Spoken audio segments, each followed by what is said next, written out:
আমরা ছাদ বাগানের নতুন একটি পর্বে। দেখতে পাচ্ছেন আপনারা ড্রাগন গাছ কিভাবে ছাদের কিনারায় ঝুলে রয়েছে।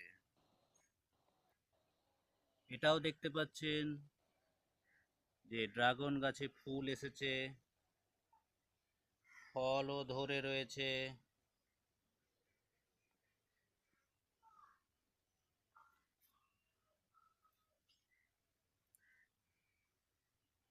এইভাবে ছাদের কিনারাতে ড্রাগন চাষ করা যেতে পারে। তাই আপনারা চাইলেও ঠিক এইভাবে ছাদে গাছ লাগিয়ে বাইরের দিকে ঝুলিয়ে দিলে খুব সুন্দর, যেমন লাগে সৌন্দর্য, তেমন এখান থেকে ফল পাওয়া যায়। দেখতে পাচ্ছেন ফলগুলো ধরে রয়েছে।